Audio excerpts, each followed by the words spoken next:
vamos falar sobre o Vale do Silício, porque eu acho que muita gente na imprensa brasileira está interpretando errado esse negócio. E é uma coisa que eu estava conversando aqui com o Tanguy.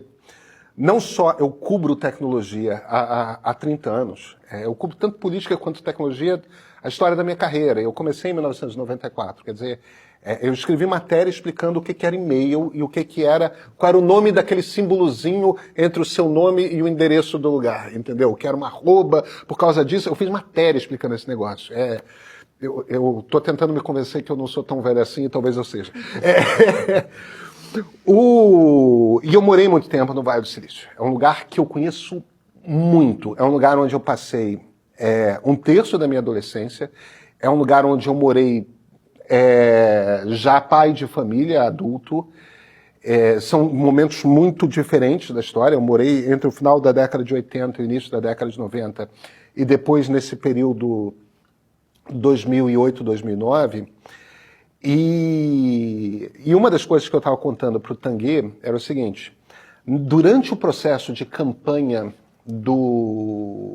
a campanha que levou o Obama à presidência da República, não tinha nos jardins, porque os americanos durante a campanha eles botam na placa do jardim uma placa com o seu candidato de preferência. Em geral, candidato a presidente, mas tem candidato a senador, candidato a deputado e tal. Olha, em geral, os deputados federais do Vale do Silício são sempre democratas, continua sendo o Ro-Khanna agora. O distrito que envolve o Vale do Silício é sempre um deputado democrata. Na campanha de 2008 para 2009, a gente está falando de 15 anos atrás, não tinha uma placa para John McCain. O Facebook era uma empresa nova, Elon Musk já era rico porque já tinha vendido o PayPal, estava comprando a Tesla e era uma aventura comprar uma fábrica de carros elétricos, tipo, esse negócio vai colar. O Musk é o cara que inventou a possibilidade de que carro elétrico fosse uma coisa sexy de se ter. Ele é um gênio do ponto de vista de business. Inclusive o nome dos carros, né? Ele sempre tomou muito cuidado no nome dos carros. Se falou sexy, exatamente o que ele tenta passar. Isso. Ele é muito inteligente na coisa ali de... Era um cara sempre muito preocupado com a coisa das mudanças climáticas. É curioso ele estar onde ele está agora.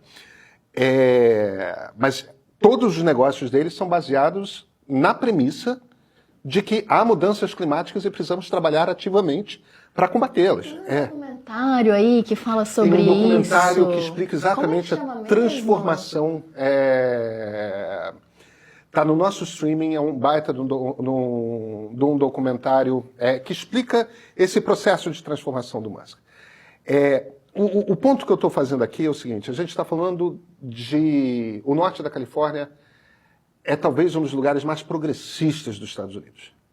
Gente, no Vale do Silício, em São Francisco, na Califórnia. O Vale do Silício é o quintal de São Francisco, tá? Assim, São Paulo tem o ABCD, o Vale do Silício é o ABCD de São Paulo. É um pouco mais rico do que São Francisco. É a região dos lagos do Rio de Janeiro. Não, é mais perto. É a região serrana. A região serrana do Rio de Janeiro. Para você chegar em Palo Alto de trem, são 35 minutos de São Francisco. De carro, sempre tem um certo engarrafamento na 101, dá uns 50 minutos, mas é menos do que saindo do centro do Rio para chegar em Petrópolis. A gente está falando de um lugar que é muito perto. O Verão do Amor hippie é lá. O movimento gay nos Estados Unidos, ali o epicentro do movimento gay. O lugar para o qual os escritores beatniks fugiram saindo de Nova York foi São Francisco. A gente está falando de um lugar que é muito progressista. E um lugar que é muito misturado sempre. É um lugar em que, desde a fundação de São Francisco, sempre se falou 3 línguas lá. Sempre se falou espanhol, sempre se falou inglês e sempre se falou cantonês. A migração chinesa para São Francisco, desde 1849, que é o momento do boom da corrida do ouro, tem migração chinesa para lá. E as línguas sempre, os lugares todos têm nomes ou em espanhol ou em inglês, e é meio que você, tipo, não é uma coisa de, a migração, não. O lugar é mexicano. A comida do Vale do Silício é burrito e taco. Entende? É a comida do lugar, é a comida local, não é uma coisa de importamos do México, não. É o que se comia lá quando a cidade de São Francisco foi fundada. O ponto que não é nem comida espanhola, tá? É comida de asteca, que é uma cultura que chega até o norte porque era uma cultura muito forte. Então é um lugar que sempre se falou com sotaque, que sempre teve muita cor de pele diferente, que sempre foi muito multicultural, que sempre teve essa tolerância de encontrar, de trazer essa gente esquisita, hippies, gays, eu falo evidentemente esquisito entre aspas, mas no sentido de, numa época em que era muito mais rígida e intolerante a diferenças, São Francisco, por natureza, é um lugar que sempre foi muito tolerante às diferenças entre culturas humanas. E isso está diretamente ligado ao fato de pessoas muito esquisitas, porque o lugar onde você tem a maior índice de nascimento de pessoas com síndrome de Asperger, que é esse autismo light que o Musk tem, que o Zuckerberg tem, que muitos lá têm, o lugar no mundo onde você tem mais incidência de nascimento de gente com síndrome de Asperger é o Vale do Silício. E é por um motivo muito simples, esse troço é genético.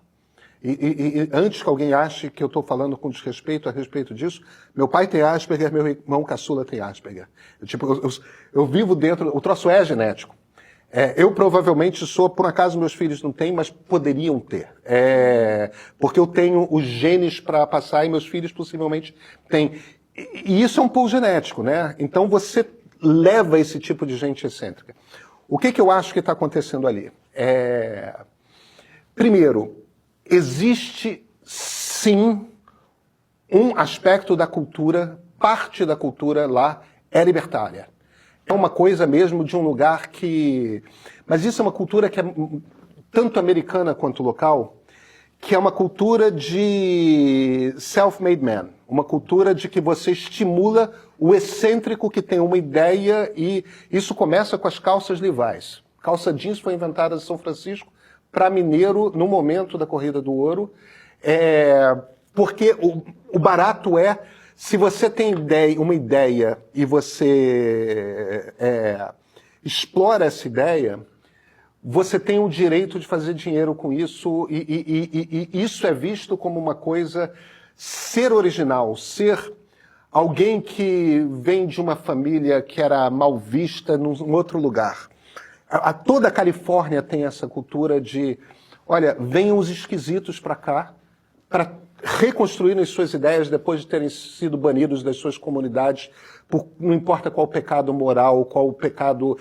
Aqui vocês são bem-vindos e os que tiverem ideias são hipervalorizados. Isso faz parte da cultura americana e isso é muito forte na Califórnia. Califórnia é esse lugar para o qual você, quando deu errado em outro lugar, foge para ser estrela de cinema, para ser estrela da literatura, para inventar alguma coisa e criar uma grande empresa. Para viver a vida sobre as ondas. Para viver a vida sobre as ondas. Mas é uma cultura mesmo... 1/3 da população americana vive na Califórnia. É um lugar muito rico, muito grande, e que tem esse atrativo. Então, sim, você junta um bando de gente com Asperger, que são brilhantes, tá? São muito desajeitados socialmente, mas em geral são muito hábeis com música, são muito hábeis com matemática, são muito hábeis com qualquer coisa que envolva lógica. É a coisa do hiperfoco também, né? Tem São pessoas muito... hiperfoco, um troço desesperador. Tenta conviver com um desses, entendeu? É desesperador, mas é o hiperfoco mesmo. Então você tem essa cultura libertária, sim, que convence mais uns do que outros, mas isso existe, isso é forte. Não é uma cultura dominante, mas é uma cultura hiperpresente. O que eu acho que está acontecendo ali? Os estados nacionais estão começando a regular as big techs. Isso é forte na Europa, isso está ficando forte na Austrália, o Brasil está dando sinais de que vai fazer isso pelo Supremo, o Canadá está dando sinais de que vai fazer isso. Você está com esse... Os estados nacionais se convenceram de que a regulação é necessária. Tem um debate sobre qual é a melhor regulação. E 2... Os estados nacionais começaram, nos últimos 2 anos, a ganhar as brigas com as big techs. Quando os estados nacionais, eles descobriram que, quando eles decidem regular, acontece. As big techs brigam, tipo, o X ficou banido durante 1 mês aqui no Brasil. Então, nesse momento que os estados nacionais estão fechando em cima das big techs, aparece esse maluco com tudo, com essa política externa que você está descrevendo. Eu vou usar o poder dos Estados Unidos, e eles se viram para o Donald Trump, eles estão meio que se virando para o Donald Trump e falando, usa esse poder para a gente. Vai lá e briga pela gente na Europa, vai lá e briga pela gente na Austrália, vai lá e briga pela gente na América do Sul. É isso que as big techs estão fazendo. Eu não acho que seja uma coisa de oligarquia, eu acho que é business. Entendeu? É puro, não acho que seja apenas uma coisa de plutocracia. Acho certo você falar de plutocracia quando você fala de Elon Musk.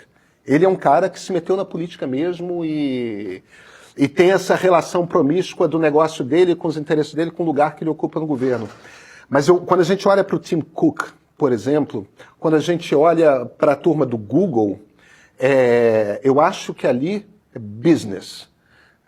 Esse não é necessariamente o cara que nós gostaríamos de ter, mas a gente pode, como CEOs dessas companhias cujos interesses representamos, Sundar Pichai e o Tim Cook estão dizendo isso. Vamos ver se esse cara usa o poder dos Estados Unidos para combater os outros estados que estão tentando nos regular. Respira fundo na hora das atrocidades que ele falar e segue adiante. A vida engole sapo. Vamos lembrar que Sam Altman, o CEO da OpenAI, ele é ativista gay. Muito envolvido com a comunidade gay ali em São Francisco, ativista político, ele banca ONG, ele dá dinheiro para a causa. Tim Cook é muito mais discreto, mas Tim Cook já tem um casamento de 30 anos com o mesmo cara. A gente está falando de pessoas que não foram para aquela região do país à toa. Muitos deles são gays. Agora, eu também não estou sugerindo aqui que só pelo cara ser gay quer dizer que necessariamente ele é antitrumpista.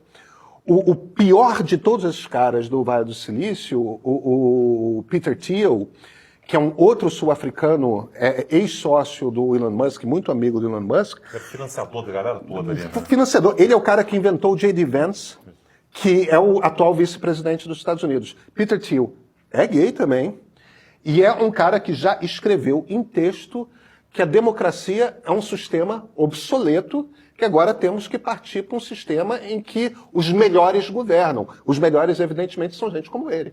Gente como ele no sentido de gênios da tecnologia, isso, aquilo, tudo mais. O Musk acredita nisso, eu estou convencido que o Zuckerberg acredita nisso. Então, o que você estava me dizendo aqui é que os dois têm um perfil de true believer. É o cara que acredita real. Então tá aí a resposta. Eu acho que o Zuckerberg é Red Pill, tá? Red Pill. A turma da pílula vermelha, o incel que começa a lutar, começa a falar de energia masculina, tudo mais. Eu acho que o Zuckerberg foi... E que, de repente, ele adotou um perfil mais respeitoso e tudo, como a questão mercadológica também, né? É mais ou menos o que os outros estão fazendo agora com E sustentou Trump. isso por bastante tempo, né? Porque eu não sabia até pouco tempo atrás que... Saiu do armário Red Pill agora com Trump no governo. Você sentiu à vontade.